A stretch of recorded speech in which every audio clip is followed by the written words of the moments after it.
Hey 𝕆𝕋𝔼𝔼 and welcome back to my channel. I'm a bearer of terrible news today because half of 2021 already passed. It's shocking information. I hate that time of the year on BookTube because everyone reminds me that it's already June and I only have 6 months to do something important with my life. Either way, I'm also failing on my Goodreads reading challenge. I think I'm 4 books behind right now, but I still have time to make it. Today I'm doing the mid-year book freakout tag that was originally created by 𝕍𝕀𝔻𝔼𝕆𝕊, who is no longer on BookTube. Maybe she is on YouTube somewhere, but not on BookTube as far as I'm aware. If I'm going to find the original video, I'm going to link it, but maybe it was already deleted. I know that people struggle to find the original. This is basically the middle of the year check-in book tag, and I've read some really good books this year, so I want to share them with you. The first question is best book that you've read so far in 2021, and I think I'm allowed to have a few because I surprisingly had a very good reading year despite the numbers. The first one is definitely Black Sun by Rebecca Roanhorse. After this book, I decided that I want to read everything that Rebecca Roanhorse ever puts out there. I know that she has a different series and I'm going to get to it this year, hopefully. This one is just phenomenal. I love the world building. It's based on pre-Columbian America. I just think that it's so rich in culture. It's a very entertaining plot. The characters are just to die for, honestly. I loved every single character in this book. One of them is going to be an answer for a future question in this tag. It's about gods and prophecies and cultures and religions. I think that this book and this world has a lot of promise for future stories, so I cannot wait for the sequel. The cover was recently revealed and unlike other people, I actually liked it. I know that some people are like, this is the worst cover ever, it's so fucking ugly. The first book was top-notch for me. I just love this trend of fantasy novels that are very sexy at the same time. Give me more of that. And not juvenile Sarah J. Maas romances. Real sizzling adult fantasy romances. I just want that. The other fantasy that I need to mention is definitely Jade City by 𝕆𝕍𝕍𝕆𝕍. I don't know why it took me so much time to finally pick up this book. It's gonna be a trend. I've read a lot of books this year that I wanted to read for ages and always postponed, and it's so dumb of me because I just know that I'm going to love them and I just need to read them. I need to read books that I know I'm going to love. That's the point of this channel and the point of my reading journey. I do not want to read books that I'm not going to like. Jade City is a fantasy set on an island named 𝕊𝕍𝕍. It's about these two rival families that are basically organized crime and that rule this island unofficially. The leader of one of the clans changes to someone else, and the semi-peace between the two families is broken and they are on the verge of war. This novel is interesting because it's both a family saga and at the same time a fantasy novel. There's a lot of real drama and tension between the family members and their personal desires versus what's best for the family. I think 𝕆𝕍𝕍𝕆𝕍 herself pitches this novel as one you'd love if you like The Godfather, and I agree because it definitely has mafia vibes. I love this. I'm going to read the second novel hopefully this year as well because the third one is coming out this year and I'm real excited. I'm real excited for it. The next fantasy that definitely made a huge impact on me is The Fifth Season by N.K. Jemisin. Is just the best. One of the best fantasy novels I've ever read. The world building is incredible. The way the story is structured is absolutely everything. You get a lot of different point of views. You'll get a lot of clues. There is a lot of suspense. There is a big mystery that you want to figure out. The main thing that I really loved about the book is that all the effort that you put into it pays off at the end. These are the books that I loved in fantasy genre, and I have a few in romance. The first one that I want to mention is Secrets of a Summer Night by 𝕆𝕍𝔼𝔼𝕆𝕊, and it's a historical romance that I just love because it has enough humor.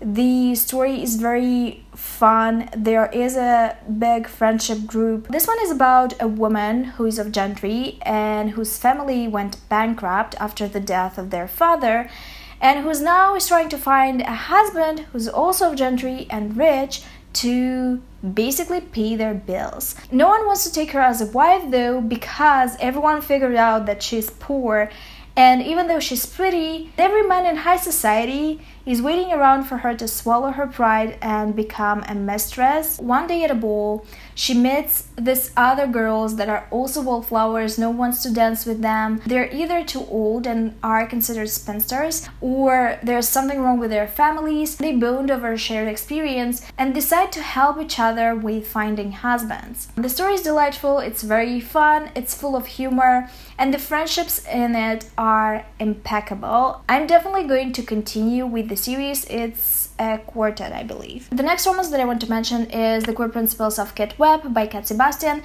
Cat Sebastian never disappoints me. Even the books that I didn't like from her are still fantastic books. She knows how to write a Regency romance. She knows how to write it in an interesting way, how to write queer characters into them, and how to make the dynamic popping, because all her characters are just very well matched. Even if you're not into the dynamic for personal taste reasons, you still admit that they are well matched. The Queer Principles of Kit Webb are about a guy that is trying to take revenge on his father for being married to two women at the same time, and who's trying to hire a reformed highwayman to rob his father to then extort some money out of him. I highly recommend to pick up Cat Sebastian if you have not picked up Cat Sebastian yet. If you're afraid of historical romances because you feel like they are not approachable, you have nothing to fear here, because the way Cat Sebastian writes is very approachable. The dynamic between these two men is impeccable. I love Percy. He is just a little shit, and I just love little shits in fiction. Like, the shittiest the character is in a fun way, the better. I highly recommend this one. It has a lot of training montage with a lot of sexual tension. It's good. The last romance novel that I want to mention is She Drives Me Crazy by Kelly Quinlan. This one is top shelf. I want more people to talk about it. It's pure romance, it's FF, it's young adult, it's funny. I will forever remember the first kiss scene in this one because it's just so well done. It's awkward because they are teenagers, and at the same time it's romantic and sweet and cute. This novel checks out every single trope that you love. It's dislike to love, it's fake dating, it's only one bad trope. It's also just a lot of teenage drama, but in the best way possible. I loved it. Oh, it's also a sports romance. Truly hitting a jackpot of tropes. If you're kind of on young adult romances, try this one. Just try it. The next question is best sequel you've read so far in 2021, and I'm not sure I've read any sequels. I'm really bad with sequels. Let me see. The only sequel that I've read this year is Changeless by Gail Carriger, and it was pretty good. I have to say that the ending of book 2 definitely dampened my mood a little bit. I remember feeling the same way when I read it for the first time, because I just don't like this trope. I feel like a lot of people don't like this trope. A new release you have not read yet, but you want to. I have a few. The books that I want to read still this year are obviously One Last Stop by Casey McQuiston. The only thing that I'm worried about when it comes to this book is the time travel element. I hate time travel books. I hate time travel everything. The next one is Mr. Impossible by Maggie Stiefvater.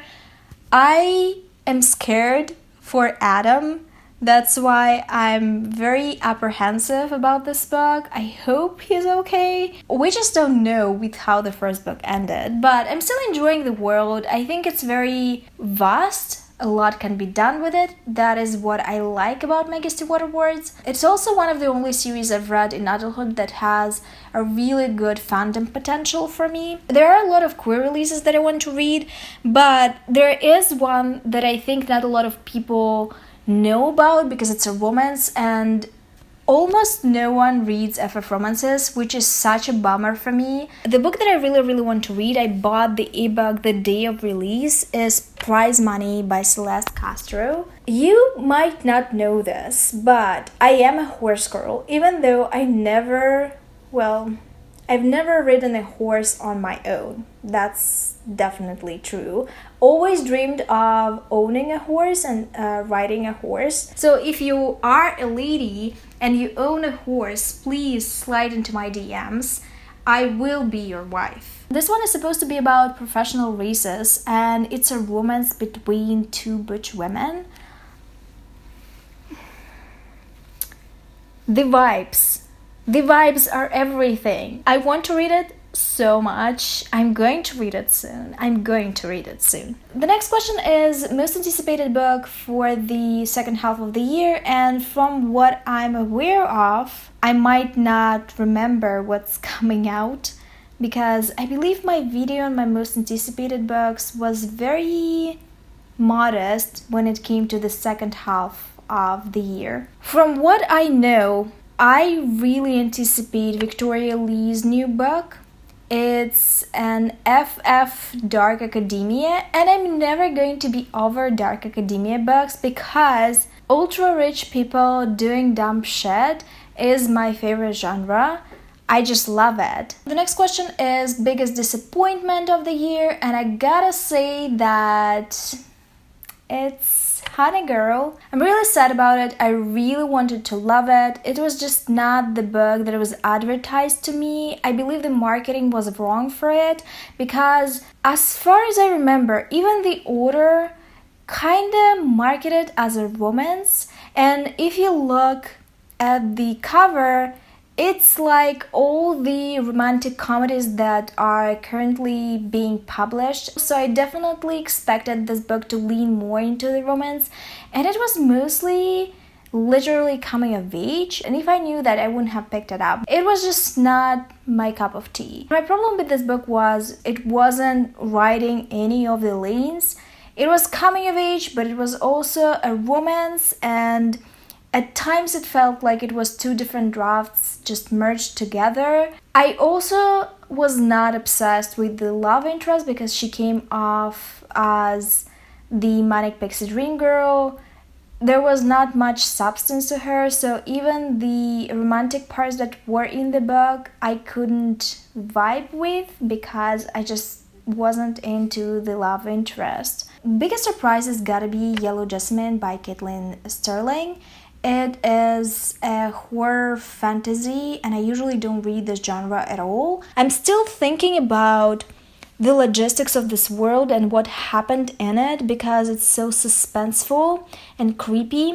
It's about a woman that is trapped in a city under siege, sort of. They just know that the city is going to be taken soon. She's pretty rich and she made her reputation on providing poisons and tinctures. She's very good with herbs. She's also an owner of a fleet that carries produce into the city, and one of her ships carries an unknown sickness into the city, and people start to get very ill and quickly die. It's very creepy, I think, especially because of the pandemic.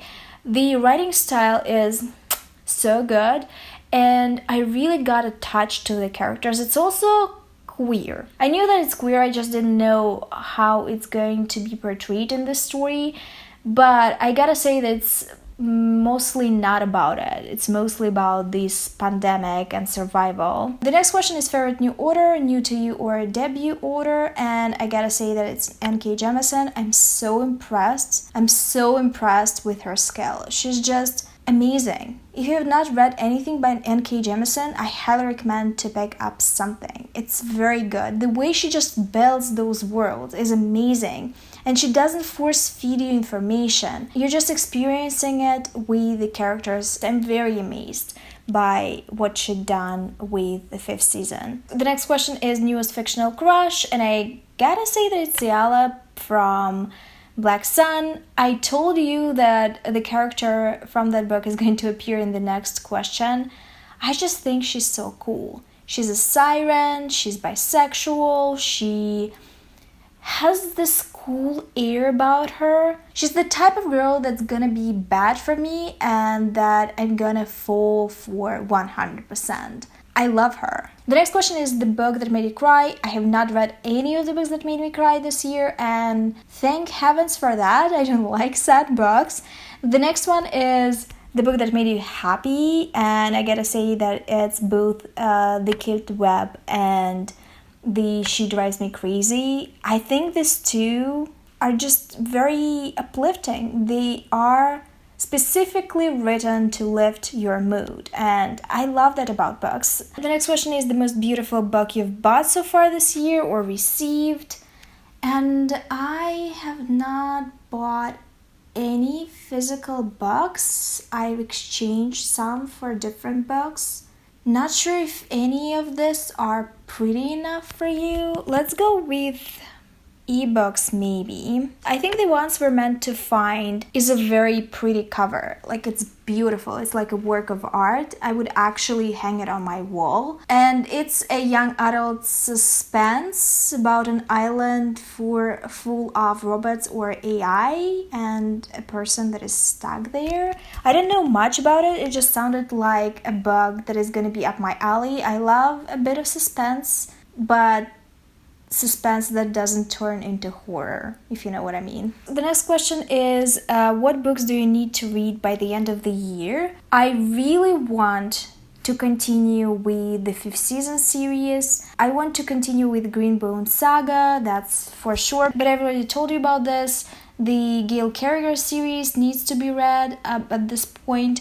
The series that I really want to continue with as well is Olivia Waite's FF historical romance series. I just really want to read the 3rd book because it sounds the most entertaining for me, and I need to read the 2nd one to continue. I also really wanted to get to a memory called Empire Duology. I think it's a duology by 𝕍𝕀𝔻𝔼𝕆𝕋, and it's like a sapphic fantasy as far as I'm aware. I'm very, very curious about this one. I've seen it on Twitter a little bit, and I don't think it's very hyped, but the reviews that I've read are great. The next question is favorite book to movie adaptation you've seen this year. And undeniably, it's the Shadow and Bone adaptation. I think it's very successful, even though I didn't like certain character choices that were made. I made a whole video about it, and people read me for it because they're very sensitive about their favorites, and I understand that. I get that. It's okay, no harm, no foul. So that's gotta be it. That's actually it. That's the last question of the tag. It has a lot of questions, this tag. I had no idea. I think it's the first time I'm actually filming this video because I'm never on time, and I've been on this platform for 6 years at least. So these are my answers. If you want to reply to these questions in the comments down below, please do. Share some of your best, worst books with me, some surprises, some disappointments, etc. If you've seen any book adaptations that are not Shadow and Bone this year, tell me about them because I'm completely blanking on them. This past 2 years with the pandemic are so weird though about movie releases and TV show releases. Things that are not on Netflix or Hulu are just going over my head. If you don't have anything to say but you want to support this channel, please like, subscribe, and leave a emoji that represents your current mood in the comment section to help me beat the algorithm. This is it for today. Once again, thank you for watching. I'll see you soon with another video, but until then,